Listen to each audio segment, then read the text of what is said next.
Michael Brown Sr. here, and I told him this story. 9/11 happened, Congressman Green, and we were all flustered in New York.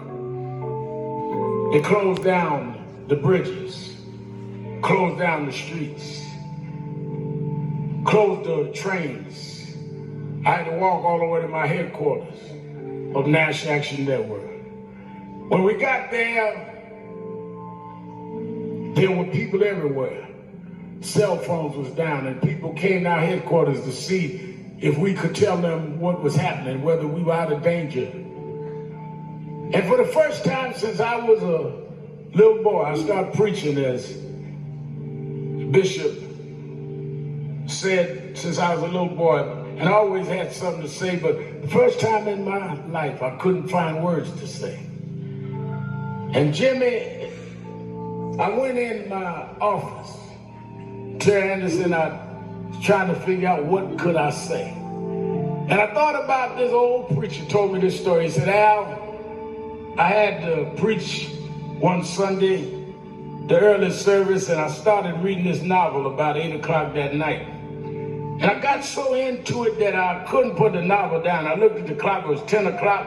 I wanted to go to bed, but I couldn't put the novel down. It was so intriguing. And I kept reading it. Turned out, looked again, it was 11:30. I said, Lord, I got to get some rest. I got to get up too early. But I couldn't put it down. He said, I kept reading. Finally, it was after midnight. And he said that, Al, I got to tell the truth. I decided then I would cheat. And I turned to the end of the book to find out how the story was going in. I want you to know on 9/11, 2001, I want the family to know, like I told Michael Brown's family, that afternoon I cheated. I sat in my office and I took my Bible out. And I turned to the end of the book. And I know how this story is going to end. The first will be last. The last will be first. The lion and the lamb is going to lay down together, and God will take care of his children.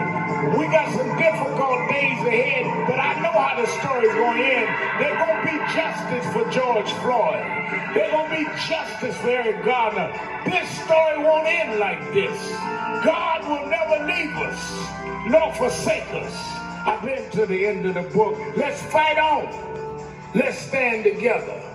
Let us not leave this family now that the ceremony is over. This is the beginning of the fight. This is not the end of the fight. George, I read on the front page of the New York Times this morning. You said you wanted to touch the world. Well, God had already made you for that. But you didn't touch it in a basketball court or football court. God had something else for you to do. Because all over the world, George, they're marching with your name. You touched the world in South Africa. You touched the world in England. You touched every one of the 50 states. Even in a pandemic, people are walking out in the streets, not even following social distancing, because you've touched the world. And as we lay you to rest today, the movement won't rest until we get justice, until we have one standard of justice. Your family is going to miss you, George, but your nation is going to always remember your name, because your neck was one that represented all of us, and how you suffered represented our suffering. So we're going to lay you near your mama now. You called for mama. We're going to lay your body next to hers. But I know mama's already embraced you, George. You fought a good fight. You kept the faith. You finished your course. Go on and get your rest now. Go on and see mama now. We're going to fight on.